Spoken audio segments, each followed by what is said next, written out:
আসসালামু আলাইকুম রহমতুল্লাহ। বন্ধুরা, এক্সপোর্ট ইম্পোর্ট বাংলাদেশের পক্ষ থেকে আমি মোহাম্মদ শফিউল্লাহ আবার নতুন আরেকটি ভিডিওতে আপনাদেরকে স্বাগত জানাচ্ছি।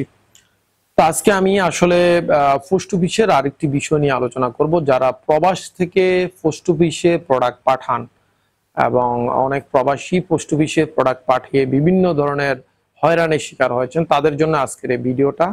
পোস্ট অফিসে প্রবাস থেকে পণ্য পাঠানোর A to Z বিস্তারিত আজকে আলোচনা করব। আশা করি ভিডিওটি শেষ পর্যন্ত আমাদের সাথেই থাকবেন। আপনি যদি একদম নতুন হয়ে থাকেন আমাদের চ্যানেলে, অবশ্যই চ্যানেলটি সাবস্ক্রাইব করে রাখবেন, কারণ আমরা এখানে আমদানি রপ্তানির বিভিন্ন বিষয়গুলো নিয়ে বিশদ আলোচনা করে থাকি।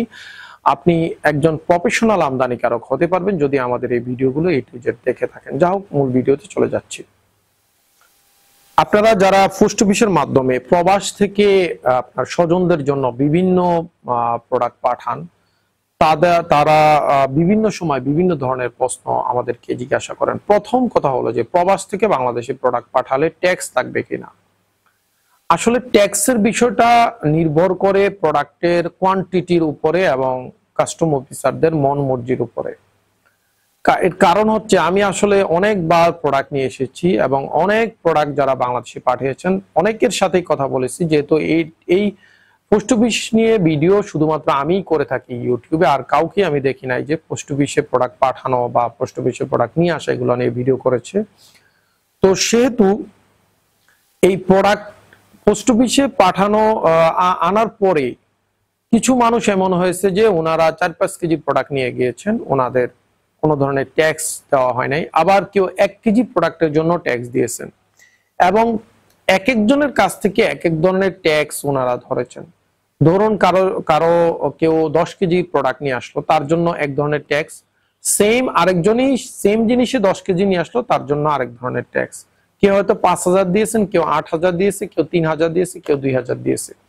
এই যে ট্যাক্সের যে বেসটা আসলে কিসের উপরে ট্যাক্স ধরে, এটা আমি আসলে কোনোভাবেই নিজে আসলে বুঝতে পারতেছি না। আমি অনেকগুলা কাজের সাথে জড়িত ছিলাম পোস্ট অফিসে এই প্রোডাক্ট ক্লিয়ারেন্সের ব্যাপারে। অনেককে ক্লিয়ারেন্স করে দিয়েছে। আমি আসলে ট্যাক্সের কোনো ব্যাস বুঝি না, তারা কিসের উপরে নির্ধারণ করে। আসলে ওইখানে যে কাস্টম অফিসার থাকে তার মন মর্জির উপরে। তবে একটা কথা, কিছু কমন বিষয় আমি লক্ষ্য করলাম, সেটা হচ্ছে ধরুন ছোট প্রোডাক্ট যেমন 1 কেজি 2 কেজির প্রোডাক্টের ক্ষেত্রে আপনি যদি পার্সোনাল নামে নিয়ে আসেন এবং সেটা যদি কমার্শিয়াল প্রোডাক্টের মতো না হয়, পার্সোনাল ইউজের মতো প্রোডাক্ট হয়, সেক্ষেত্রে আপনাকে ট্যাক্স দেওয়া লাগবে না। এখন কমার্শিয়াল প্রোডাক্ট কি? ধরুন আপনি কয়েকটা নাট বল্টু নিয়ে আসলেন চায়না থেকে, বা আপনি কোরিয়া থেকে এমন কিছু প্রোডাক্ট নিয়ে আসলেন, ধরুন কয়েকটা প্লাস্টিকের কিছু মেটাল নিয়ে আসলেন বা কিছু ইকুইপমেন্ট নিয়ে আসলেন যেগুলো হচ্ছে মেশিনারিতে ব্যবহার করা হয় বা এটা কোনো একটা কমার্শিয়াল কাজে লাগবে। এই টাইপের প্রোডাক্টগুলো নিয়ে আসলে কিন্তু তারা আপনার থেকে ট্যাক্স চাইবে। আর যদি আপনি ধরুন কিছু জামা কাপড় পাঠালো, আপনার কেউ কিছু জামা কাপড় পাঠালো বা কিছু চকলেট পাঠালো বা এই টাইপের কিছু যেগুলা পাঠায়, যেগুলা ধরুন যে মনে হয় না যে এগুলা দিয়ে ব্যবসা করার মতো, বা কিছু ধরুন কিচেন ওয়্যার পাঠালো, কিছু চামচ পাঠালো, এই টাইপের প্রোডাক্টগুলো দেখলে সাধারণত সেখানে ট্যাক্স লাগে না। তবে কোয়ান্টিটি যদি কম হয়, আপনার কোয়ান্টিটি যদি বেশি হয়, সেক্ষেত্রে কিন্তু ট্যাক্স দেওয়ার সম্ভাবনা থাকে।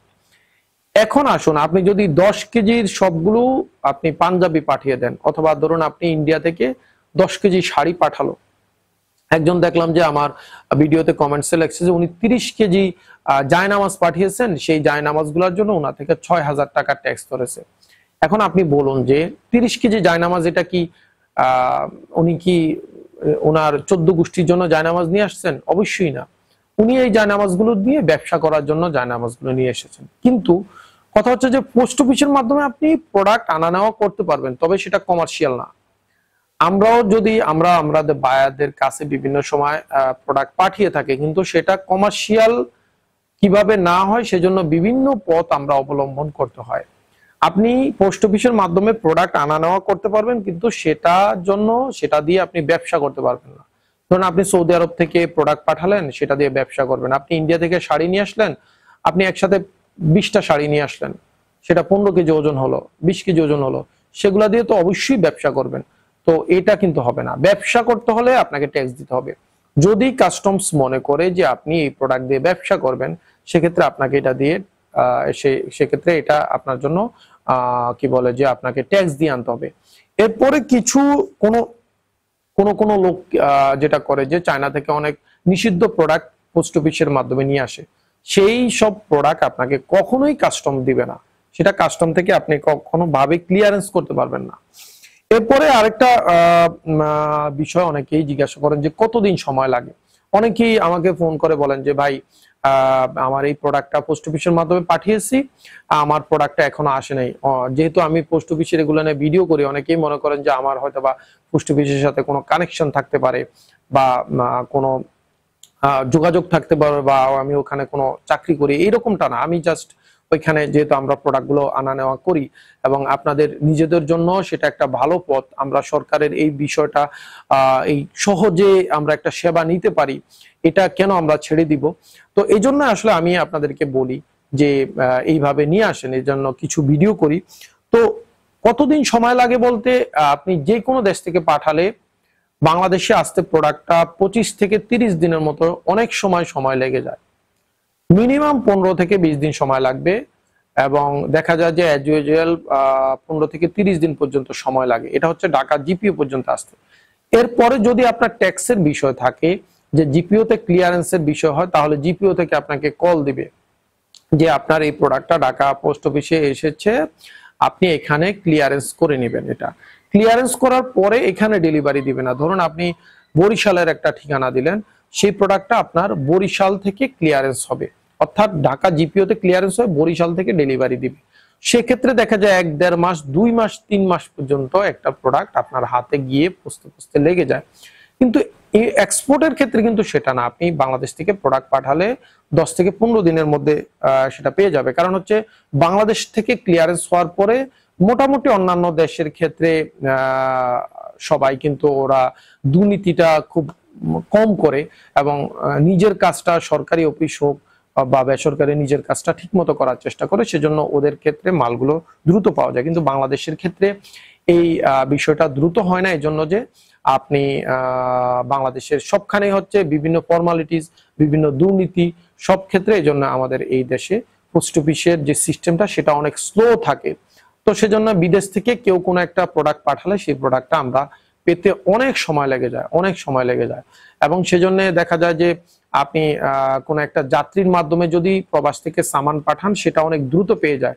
সেই অনুযায়ী আমাদের দেশের পোস্ট অফিসের মাধ্যমে পাঠালে অনেক সময় লাগে। এজন্য আপনারা যারা পোস্ট অফিসে প্রোডাক্ট পাঠান তারা চেষ্টা করবেন যে ছোটখাটো প্রোডাক্ট পাঠানোর জন্য, বেশি প্রোডাক্ট পাঠানোর প্রয়োজন নেই। আরেকটা প্রশ্ন থাকে যে ট্যাক্সটা আমরা কোথায় পেমেন্ট করব। ট্যাক্সটা পেমেন্ট করলে অনেক সময় এমন হয় যে আপনার প্রোডাক্টটা আপনার লোকাল পোস্ট অফিসে পাঠিয়ে দিবে, হয়তো আপনাকে কল করেছে, আপনাকে পায় নাই, সেজন্য ট্যাক্সের একটা রিসিট দিয়ে আপনার লোকাল পোস্ট অফিসে পাঠিয়ে দিবে। সেখান থেকে আপনাকে কল করবে যে ভাই আপনার একটা প্রোডাক্ট বাংলাদেশে এসেছে, আপনি এই প্রোডাক্টের জন্য 10,000 টাকা ট্যাক্স দিতে হবে, 5,000 টাকা ট্যাক্স দিতে হবে, 2,000 টাকা ট্যাক্স দিতে হবে। তারা একটা ট্যাক্সের রিসিট আপনাকে দিবে, সেই অনুযায়ী হচ্ছে আপনি ট্যাক্সটা তাদেরকে পেমেন্ট করতে হবে।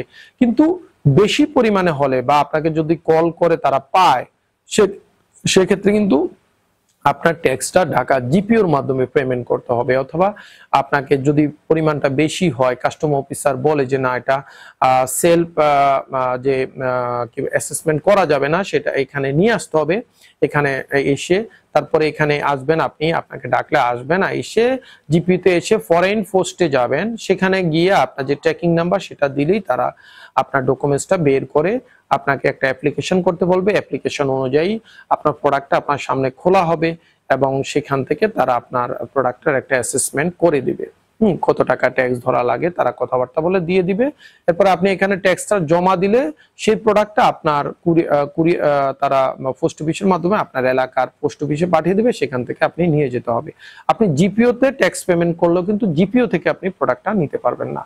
এই হচ্ছে মোটামুটি আপনাদের যারা প্রবাস থেকে বাংলাদেশে পোস্ট অফিসের মাধ্যমে আপনারা বিভিন্ন মাল সামানা পাঠিয়ে থাকেন তাদের জন্য ইনফরমেশন গুলো A to Z আমি দেওয়ার চেষ্টা করলাম। যদি আরো প্রশ্ন থাকে অবশ্যই কমেন্ট বক্সে কমেন্ট করে জানাবেন, আমি ভবিষ্যতে আপনাদেরকে সেগুলো ভিডিওর মাধ্যমে সলভ করার চেষ্টা করব। ভালো থাকবেন সবাই, আজকের মতো এখানে বিদায় নিচ্ছি। আল্লাহ হাফেজ।